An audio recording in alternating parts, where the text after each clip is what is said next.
Welcome back to BCN news. Pulivendula ZPTC ఎన్నికల ప్రచారంలో MLC Ramesh Yadav పై TDP నేతల దాడి, రక్షణ కల్పించడంలో పోలీసు వైఫల్యం, నిందితులపై చట్టపరంగా చర్యలు తీసుకోకుండా పోలీసులు వ్యవహరిస్తున్న తీరుపై వైసీపీ ఎమ్మెల్సీలు లేల అప్పిరెడ్డి, రమేష్ యాదవ్, మురుగుడు హనుమంతరావు, కౌరు శ్రీనివాసులు విజయవాడలో శాసనమండలి చైర్మన్ కొయ్య మోషన్ రాజును కలిసి ఫిర్యాదు చేశారు.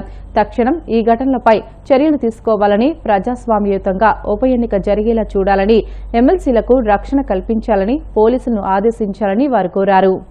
ఎలక్షన్ క్యాంపెయినింగ్ సంబంధించి నేను, నాతో పాటు మా పార్టీ వైఎస్ఆర్సీపీ పార్టీ సంబంధించిన రాము గారు, అదేవిధంగా కొంతమంది నాయకులతో నలుగురుండవారి పల్లె అనే ఒక గ్రామానికి మా వైఎస్ఆర్సీపీ పార్టీ సంబంధించిన నాయకులనే మేము కలవడానికి ఆ గ్రామానికి వెళ్లడం జరిగింది.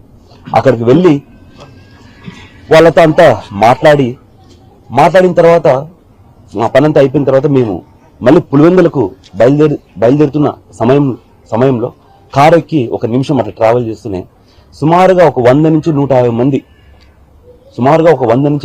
మంది ఒక 15 కార్లలో ఒక సినిమాలో చూపించే తరహాగా ఒక్కసారిగా మా బండ్ల దగ్గరకు వచ్చి, ముఖ్యంగా మేము కూర్చున్న బండి అటు ముందు ఇటు వెనక సైడ్లు అన్ని పెట్టి ఒక 50 నుంచి 100 మంది మా కారును మొత్తం సరౌండింగ్ చేసి పెద్ద పెద్ద గుండ్రాళ్ళు, అంటే అది చిన్న కొండ ప్రాంతం, పెద్ద పెద్ద గుండ్రాళ్ళు, రాడ్లు, కట్టెలతో మా కారు పైన దాడి చేసి మమ్మల్ని బయటకు గుంజే ప్రయత్నం చేశారు. వాళ్ళ రాళ్లతో ఎంత కొట్టినా అద్దాలు పెద్దగా పగలేకపోయేసరికి వెనకలున్న అద్దాన్ని గట్టిగా కొట్టి అక్కడ అద్దం కంప్లీట్ గా బ్రేక్ అయిన తర్వాత రాడ్లతో మొదట మా రాము గారిని ఇక్కడ తల మీద కొట్టడం జరిగింది. ఇంత ఘోరమైన ప్రభుత్వం లేదా ఇంత అరాచకమైన ప్రభుత్వం మన ఆంధ్రప్రదేశ్ చరిత్రలోనే ఎక్కడా లేదు. ఎందుకంటే మేము ఎలక్షన్ క్యాంపెయినింగ్ ఎక్కడికి పోయినా కూడా ప్రజలు సంతోషంగా మేము ఇప్పుడు వేసే ఓటు వైఎస్ జగన్మోహన్ రెడ్డి గారికి వేస్తాం ఓటు అని చెప్పేసి మమ్మల్ని ఆదరిస్తున్నారు. మీరు ఫ్రీ అండ్ ఫెయిర్ ఎలక్షన్ చేయకూడదు, మీరు ఓడిపోతారనేసి ఒక ఉద్దేశంతోనే ఇట్లా భయపడించే కార్యక్రమం చేశారు. మీరు ఎన్ని కార్యక్రమాలు ఇట్లా భయపడిచే చేసినా వైఎస్ఆర్సీపీ పార్టీ నాయకులు కానీ కార్యకర్తలు కానీ ఎవ్వరు వెనకడుగు వేసే ప్రశ్నే లేదు. ఎంత వరకైనా సరే మేము పోరాడతాం. పులివెందుల గడ్డపై వైఎస్ఆర్సీపీ జెండా రెపరెపలాడేలాగా మేమందరం కష్టపడతామనేసి ఈ రోజు పులివెందుల ప్రజలకు లేదా మీ అందరికీ తెలియదు. జిల్లా పరిషత్ ఎన్నికలకు సంబంధించి నోటిఫికేషన్ విడుదలైన తర్వాత పులివెందుల్లో కానీ ఒంటిమిట్ట జడ్పీటీసీ సంబంధించి ఎన్నికల నామినేషన్ కి సంబంధించి వేయకుండా అడ్డుకున్నటువంటి వైనం కానీ, ఆ తరువాత నామినేషన్ల ప్రక్రియ ముగిసిన తర్వాత అడుగడుగునా కూడా భయపెట్టినటువంటి పరిస్థితులు, చివరికి ఎమ్మెల్సీగా ఉన్నటువంటి రమేష్ యాదవ్ పైన దాడి చేసినటువంటి వైనాల గురించి అన్ని విషయాల గురించి విపులీకరంగా చెప్పడం జరిగింది. ఈ రోజు రాష్ట్రంలో ఏ ప్రాంతంలో చూసినా కూడా శాంతి భద్రతలకు సంబంధించి ఎక్కడా కూడా పోలీస్ అధికారులు పనిచేస్తున్నటువంటి పరిస్థితి లేదు. తెలుగుదేశానికి తొత్తులుగా పచ్చ చొక్కా వేసుకుని తెలుగుదేశం వాళ్ళ ప్రయోజనాలను కాపాడటం కోసమే కొంతమంది పోలీస్ అధికారులు అచ్చంగా పనిచేస్తున్నటువంటి పరిస్థితులు ఈ రాష్ట్రంలో కనిపిస్తా ఉన్నాయి. అందుకే నిన్న రాష్ట్ర గవర్నర్ గారిని కలిసాం. గవర్నర్ గారికి అన్ని విషయాలు కూడా విపులీకరంగా చెప్పినటువంటి మాట ఈ రోజు వరకు కూడా చూసాం.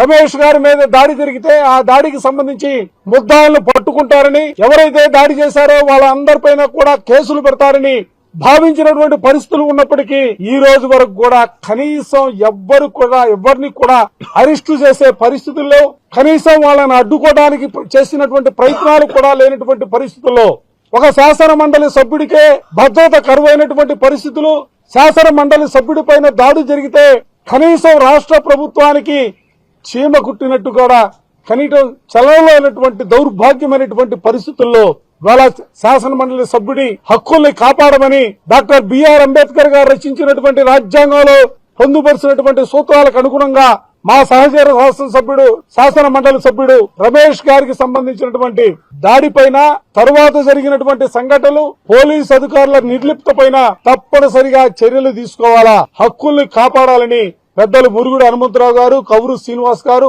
రమేష్ గారితో కలిసి వచ్చి సభాపతి అయినటువంటి మోషన్ రాజు గారికి మెమోరాండం ఇవ్వడం జరిగింది. అంటే రాష్ట్రంలో ఉన్నటువంటి ప్రజలు కూడా దయచేసి గమనించమని చెప్పి విజ్ఞప్తి చేస్తా ఉన్నాం. కడప నగరపాలక సంస్థలో చెత్త పన్ను అవినీతికి పాల్పడిన వారి నుండి దుర్వినియోగం చేసిన సొమ్ము రికవరీ చేయాలని వామపక్ష నాయకులు డిమాండ్ చేశారు. చెత్త పన్ను అవినీతి బాధ్యులపై కఠిన చర్యలు తీసుకోవాలని డిమాండ్ చేస్తూ కడప నగరపాలక సంస్థ కార్యాలయం వద్ద సిపిఎం నగర కార్యదర్శి రామ్మోహన్ అధ్యక్షతన అఖిలపక్ష పార్టీల ప్రజా సంఘాల సమావేశం జరిగింది. ఈ సందర్భంగా వారు మాట్లాడుతూ నగరపాలక సంస్థలో పాలక వర్గం కుర్చీల కోసం కోట్లాడుతుంటే అధికార యంత్రాంగం నగరంలో వసూలు చేసిన పన్నులన్నీ ఇష్టానుసారంగా దుర్వినియోగం చేశారని విమర్శించారు. మున్సిపల్ కార్పొరేషన్ లో చెత్త పన్నులో పెద్ద ఎత్తున అవినీతి జరిగింది. కేవలం చూతు మంత్రంగా విచారణ కాకుండా లోతుగా ఒక నిజాయితీ కలిగినటువంటి అధికారి చేత సమగ్ర విచారణ జరిపించాలని అన్ని రాజకీయ పార్టీలు ముక్త కంఠంతో డిమాండ్ చేస్తా ఉన్నాయి. ఎందుకంటే అవినీతి కింది స్థాయి నుంచి పై స్థాయి అధికారుల వరకు అందరూ భాగస్వాములు అన్నట్టు కనిపిస్తా ఉంది.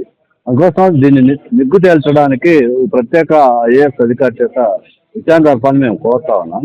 చాలా కాలం నుంచి చెత్త పన్ను 2020 నుంచి వరుసగా జరుగుతున్నటువంటి పరిస్థితులని గమనిస్తే చెత్త పన్ను ద్వారా వచ్చేటువంటి రాబడి కార్పొరేషన్ చెల్లించడంలో రోజుకు బాగా తగ్గిపోయింది. అందుకోసం పెద్ద మొత్తంలో అవినీతి జరుగుతూ ఉంది. ఈ అవినీతి సొమ్ము ఎవరి చేతిలోకి వెళ్ళింది? ఈరోజు టీడీపీ నాయకులు వైసీపీ నాయకులు ఇద్దరు ప్రకటిస్తున్నారు. ఏమని చెప్తున్నారు? నిజాయితీ కలిగిన అధికారి చేత విచారణ జరపని మీరు కూడా డిమాండ్ చేస్తున్నారు. అంటే ఈ విచారణ అవినీతి ఏ స్థాయిలో ఉందో అర్థమవుతుంది. పైకి మాటలు చెప్తున్నారు కానీ ఆచరణలో వేయటం లేదు. తెలుగుదేశం పార్టీకి చెందినటువంటి నేతలైతే కలెక్టర్కు లేఖ రాశారు, నిజాయితీ కలిగినటువంటి జేసీ చేత విచారణ జరిపిస్తామని చెప్పి. అది ఎంతవరకు వచ్చిందో దానికి సంబంధించిన పరిస్థితి. చెత్త పన్ను అవినీతి మీద ఫిర్యాదు చేయగానే స్పందించి విచారణ జరిపి అవినీతి చేసిన అధికారుల మీద చర్యలు తీసుకున్నటువంటి కమిషనర్లు అభినందిస్తూ ఇదే పంతాను అఖిల పక్షాలు కానీ వివిధ రాజకీయ పార్టీలు కానీ ప్రజా సంఘాలు కానీ ఏదైనా ఫిర్యాదు చేసినప్పుడు విచారణ జరిపి వాళ్ళ మీద ఇదే పంతాలో చర్యలు తీసుకోవాలని చెప్పి కోరుతూ ఇప్పుడు జరిగినటువంటి చెత్త పన్ను, ఈ చెత్త పన్ను అన్నటువంటి కార్యక్రమానికి గత ప్రభుత్వంలో ఇప్పుడైతే క్లాప్ ప్రోగ్రాం ఆరంభమైందో ఆ రోజే అధికారుల మధ్యలో నాయకుల మధ్యలో గూడుగట్టుకున్నటువంటి ఆలోచనే అవినీతి. గతంలో క్లాప్ ప్రోగ్రాం రన్నింగ్ ఉన్నప్పుడు నెలకు సుమారు ₹1 కోటి మేర అవినీతి జరిగింది. ఎందుకంటే మీరు ఒకసారి క్లాప్ ప్రోగ్రామ్ కు సంబంధించినటువంటి లెక్కలు చూస్తే మీకే అర్థమవుతుంది. కడప నగరంలో 90,000 హౌస్ హోల్డ్స్ ఉన్నాయి, 15,000 కమర్షియల్ ఉన్నాయి. గతంలో హౌస్ హోల్డ్ కు సంబంధించి ₹90, కమర్షియల్ కు 200 నుంచి 10,000 అధికారులు కలెక్ట్ చేస్తారు. ఆ రోజు కలెక్షన్ సమయంలో సచివాలయ సిబ్బంది, వాలంటీర్లు డబ్బు కలెక్షన్ కట్టినటువంటి ఇంటికాడికి 20-30 మంది గుంపుగా పోయి దౌర్జన్యం చేసి డబ్బు తీసుకొచ్చినటువంటి చరిత్ర ఈ నగర ప్రజలకు తెలుసు, మీడియాకు తెలుసు, ప్రజా సంఘాలకు తెలుసు, రాజకీయ పార్టీలకు తెలుసు. ఆ రోజు క్లాప్ ప్రోగ్రామ్ రన్నింగ్ ఉన్నప్పుడు అత్యధికంగా కట్టినటువంటి డబ్బు ఒక సంవత్సరం యావరేజ్ చూస్తే ₹27 లక్షల. ఈ రోజు కార్పొరేటర్లే ఆరోపణ చేస్తున్నారు. ఇప్పుడు జరిగినటువంటి చెత్త పన్ను అవినీతిలో ₹8 కోట్ల అవినీతి 13 నెలల్లో జరిగింది. అది పార్షల్, ఒక కొద్దిగా చేసినటువంటి కలెక్షన్ లోనే జరిగిందని చెప్పి ఆరోపణ చేస్తున్నారు. ఆ రోజు పాలకవర్గంలో వాళ్ళే ఉన్నారు, ఈ రోజు పాలకవర్గంలో వాళ్ళే ఉన్నారు. కాబట్టి ఎంత కలెక్షన్ వస్తుందనే విషయం స్పష్టంగా కార్పొరేటర్లకు తెలుసు. కాబట్టి వాళ్ళ మాటను దృష్టిలో పెట్టుకునే ఉన్నతాధికారులు కూడా ఒకటే ఆలోచించారు. నెల్లూరు జిల్లా మనుబోలు మండలం చెర్లోపల్లి గేటు సమీపంలో రైలులో అగ్ని ప్రమాదం జరిగింది. సాంకేతిక లోపం కారణంగా చాప్రా నుంచి చెన్నై సెంట్రల్ వెళ్తున్న గంగా కావేరి ఎక్స్ప్రెస్ ఇంజన్ వెనుక బోగిలో మంటలు ఎగిసిపడి దట్టమైన పొగలు వ్యాపించాయి. దీంతో సిబ్బంది అప్రమత్తమై రైలును ఆపారు. ప్రయాణికులు భయాందోళనకు గురై రైలు నుంచి దిగి దూరంగా పరుగులు తీశారు. సిబ్బంది మరమ్మతులు చేయడంతో అరగంట తర్వాత రైలు తిరిగి బయలుదేరింది.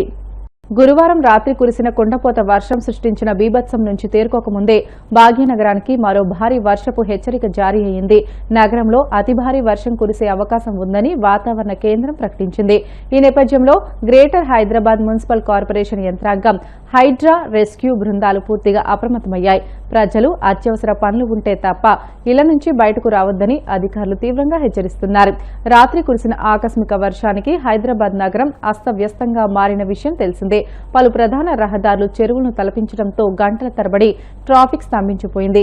అనేక లోతట్టు ప్రాంతాలు జలమయమై ఇళ్లలోకి నీరు చేరడంతో స్థానికులు తీవ్ర ఇబ్బందులు పడ్డారు.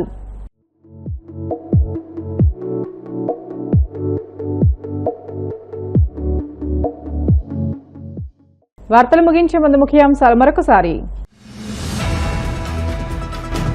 పిఠాపురం నియోజకవర్గంలోని 42 మంది భగవంతుని పిల్లలకు జులై నెల జీతాన్ని పంపిన పవన్ కళ్యాణ్. జనసేన క్రియాశీలక సభ్యుల ద్వారా 5,000 చొప్పున చెక్కుల పంపిణీ.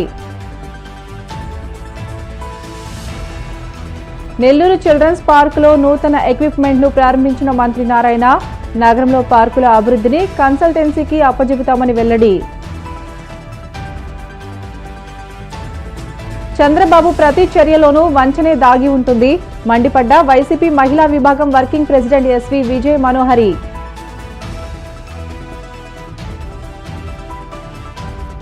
గోవింద నామస్మరణతో మార్మోగిన కోనసీమ తిరుమల. వాడపల్లి వెంకన్న దర్శనానికి పోటెత్తిన భక్తజనం. ఇవి ఇప్పటి వరకు బులెటిన్లోని అప్డేట్స్. మరిన్ని వార్తల కోసం BCN digital YouTube channel, Facebook పేజీని ఫాలో అవ్వండి. అప్డేట్ వార్తల కోసం ప్లీజ్ డూ సబ్స్క్రైబ్.